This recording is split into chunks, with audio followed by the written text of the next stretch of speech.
Hey, it's your boy Jose from Big Meat Sports. How are you guys doing on this lovely Thursday? I know haven't been on here for a while, and it's been a quite a whirlwind of 2 weeks. Got a new job, doing a lot of stuff. Family, Christmas came and went. So yes, I know that I've been slacking on the content, but I am back in full effect.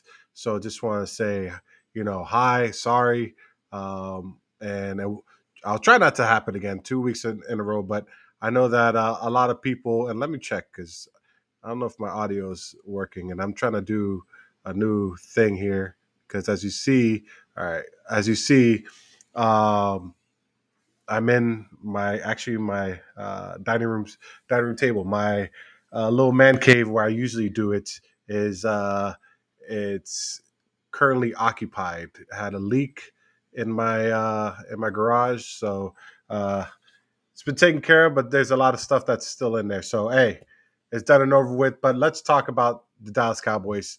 Um, you know, as you guys know, 2 game losing streak. I want to say that it's all self-inflicted wounds if you really look at it. Um, the first game that we played Buffalo, it got out of hand a little quickly, but if you look at it, those self-inflicted wounds were uh, basically the the big penalties. I'll say the roughing the passer penalty on Demarcus Lawrence, which was kind of iffy, bro. That was more of Josh Allen selling it because if they don't call that penalty, Buffalo settles for a field goal. Then we got roughing the kicker on Sam Williams. That extended that drive, and that drive ended up having a touchdown. And then Jaron Curse roughing, I believe it was their tight end at the time, which was unnecessary for him to hit him. And that extended that drive, which then gave them points. Um, this Cowboys team is how I say our losses, and most of our losses are have been self inflicted wounds. They need to get back to doing the correct things, um, doing the basic things as false starts, not the stupid penalties. Um, you know, don't miss blocking assignments. I believe the Dolphins game. So the Dolphins game. So after that debacle of the Bills game, then came the Dolphins game, and the Dolphins game started off well. I mean, we're driving down the field, but then we got Tony Pollard that had I don't know what happened. He had that like wide open lane to the corner of the end zone or the front pylon, and he couldn't make it. I don't think he trusted his feet. But this is where you miss Zeke because Zeke pounds that in, and it's a definite score. He gets stopped at the one, and then we try to get cute and hand it off to Hunter Lemke that basically fumbles the ball, and you're giving it you're entrusting your how would I say you're entrusting your touchdown to score a touchdown into a rookie that has barely touched the ball. Um, then Miami comes right back, and I was like, maybe this is a sack fumble, but no, Miami throws a bomb to Waddle, and then they go down and score, kick a field goal. So it's just that Miami game kind of it was again self-inflicted wounds because we started getting too cute on offense, especially down in the red zone. And when I say that it was pathetic on some of the blocking assignments like Chimo Adoga, I don't know what you're doing. You let Bradley Chubb have a field day. There's one that if you just do your job, it would have been a touchdown. But since you decided to, I don't know, you might have a bet on a game or something, but you let him go wide open, free shot to Dak, and Dak couldn't even complete a pass that he needed to. if you really look at the All 22 film, he had Brandon Cooks on like a little crosser. The play was set up perfectly. It was just, and then the defense. The defense has been subpar as of late. And I don't know what it is on the road, but they play better at home on a defensive side. But they need to figure it out on the defensive end, because if they don't, it's going to be an early exit. Because if you really look at it, we might end up in the wild card spot, so we have to go on the road and challenge these teams. But the defense, what gets me about this defense is I'm disappointed in our safety play, because Ron Curse and Donovan Wilson have been subpar this year. They really sucked. If you want to put it back, if you want to put it that frankly, they really sucked. Especially Ron Curse. He might need to go switch back to his number 27 and give back that number 1, because it, or Agent Zero, whatever it is, because it's bad of his play lately. Um, we don't have linebackers. Our linebacker depth is really, really bad. And then now we just cut Rashad Evans, which I'm still trying to get why we did that, because we're so thin at linebackers. So now you're gonna put more onus on, Parsons being our linebacker. Now we lose that, great pass rush that we do have. I just don't get the Cowboys. Some moves I just don't get them. I will say that the NFL officiating needs to check in on why the Cowboys can't get a holding call, because Parsons, the past few games, I don't think Parsons has not gotten a holding call in the past 9 games, I believe, if I read that correctly. And that's saying something, because he's getting held on almost every single play that he tries to split somebody. Uh, it's embarrassing. I can count about approximately 3 times I saw during that game that Parsons got held. But then we're not just talking about Parsons on the Dolphins game that got held. Damone Clark got held. I mean, that game winning drive for the Dolphins to kick that field goal. If you really look at it, Damone Clark is getting held for about like 5 yards by I think it's one of their left guards or whoever, and they didn't call it. I I can't remember the last time I've seen a holding call on the opponent's offensive side, and I just don't get it. I it's frustrating, but we can't really blame the refs that much. We just gotta do our own. I will say that this Lions game, it's we need to get back on track.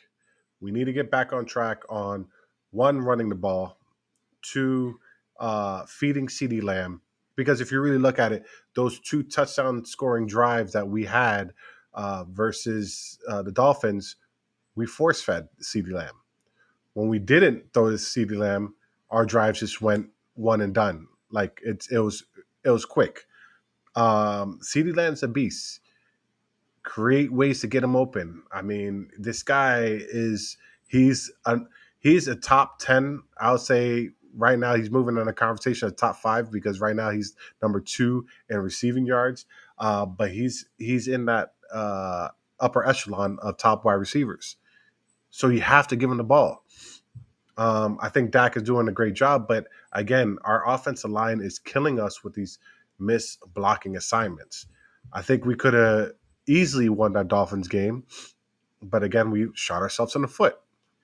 I think the Bills game would have been more competitive, but again, we shot ourselves in the foot. It's just a theme. The Eagles game that we lost on the way, we shot ourselves in the foot.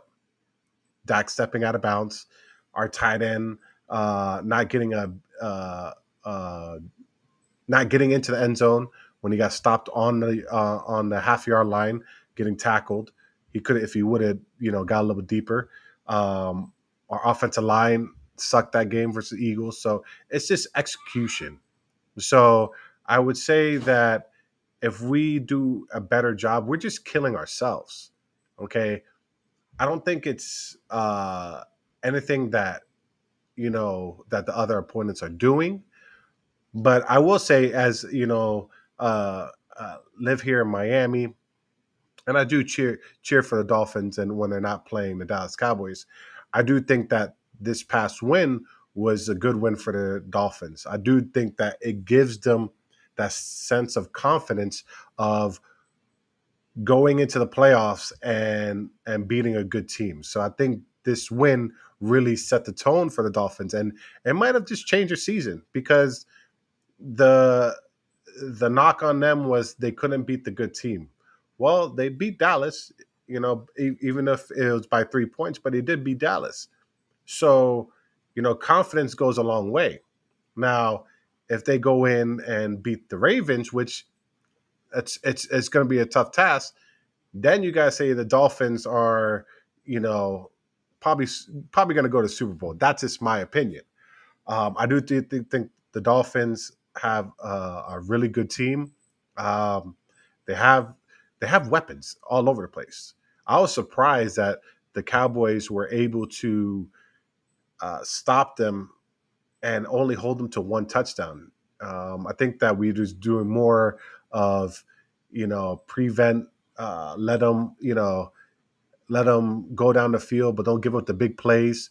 Even though we did give up some big plays, um, kind of hurt us at the end because we're playing a little prevent, and they're just like checking it down, and eventually they went in and scored the winning field goal. But I do think that the Dolphins, you give this team some confidence, and it's going to be interesting in the AFC because if you really look at the AFC, I did think it boils down to Ravens and Dolphins.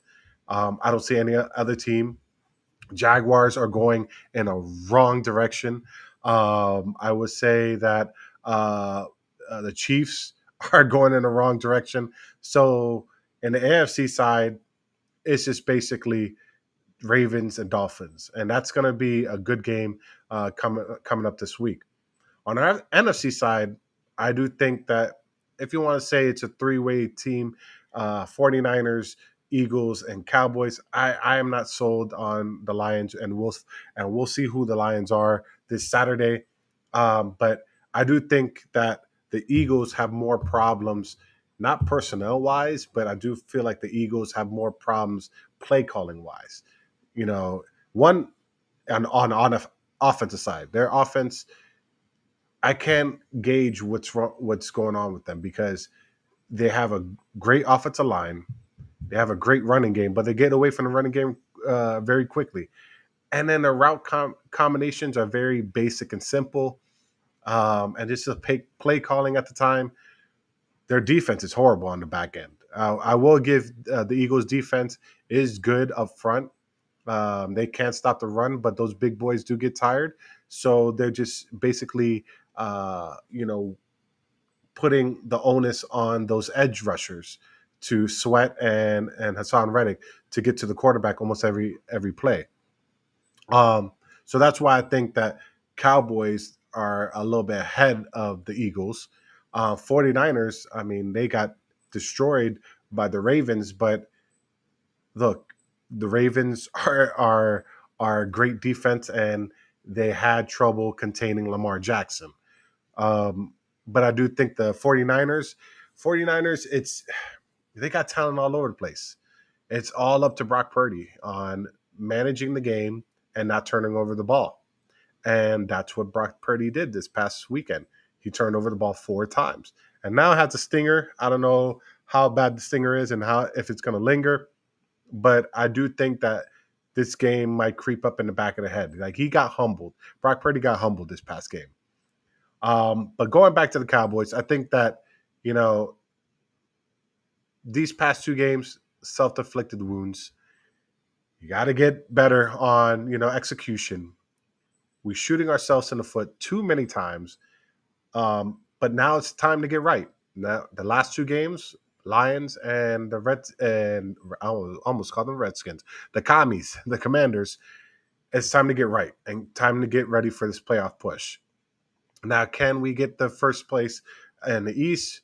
There's a possibility. I mean, look, if the Eagles just have to lose one game, and I believe that with the win percentage and everything that everything falls in our favor. If I stand corrected, the Eagles have the Arizona Cardinals, which, hey, watch out, that might be an upset.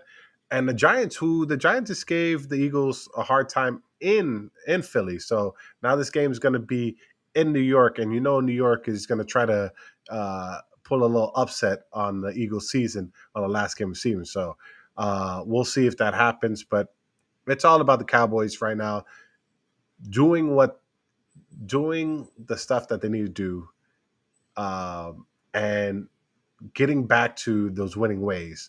Um, we lost back to back games. McCarthy hasn't lost back to back games in I don't know how long, but hopefully that we go on a winning streak and take this to the Super Bowl, and hopefully it is versus the Miami Dolphins, and we can get our revenge and win the Super Bowl versus the Miami Dolphins. But we'll see about that. But that's all for today. Again, I just wanted to make it a quick podcast. It's been a busy 2 weeks for me. Again, I got a new job, so I've been focusing on that, focusing on family, focusing on taking care of doing Christmas shopping, last minute Christmas shopping and doing all that. So it's been a hectic 2 weeks. So I apologize, but I'll try to do better. I'll try to be on here next week. But again, we'll talk to you guys next week. Hopefully, Cowboys and the Dolphins win their games and keep on winning outright and make it to the Super Bowl. And if you want to talk about some college real quick, yes, the Seminoles will be playing in Orange Bowl, but they're sitting 20 of their starters or 20 of their players are opting out and not playing, either transfer porter or opting out for the pros, which, hey, I get it. I would do the same if I was them. There's a lot of Georgia players not doing the same. A lot of Georgia players are playing, so it's going to be a blowout. But this FSU team got robbed, and I think that they're doing a good thing as making this game least interesting as possible, and screwing ESPN, screwing all the NFL college people that didn't pick them, screwing them out of their money, and hopefully, Alabama gets bounced the first game versus Michigan, and then go from there. But yeah, that's about it, guys. I appreciate you guys. I see some of you guys are still on. I appreciate you guys. You guys always know that you can comment, and I can see the comments whenever you guys put it on the comment section, wherever you comment, Twitch, YouTube, Facebook, whatever the case may be. Love you guys. Happy New Year's. Be safe this New Year's. Okay, don't drink and drive. Please have a plan of action of if you do get intoxicated, please get home safely. We want you guys to get back to your families. So please have a blessed New Year's and go Cowboys. Let's win the Super Bowl. Let's go on a win streak. Catch you on the next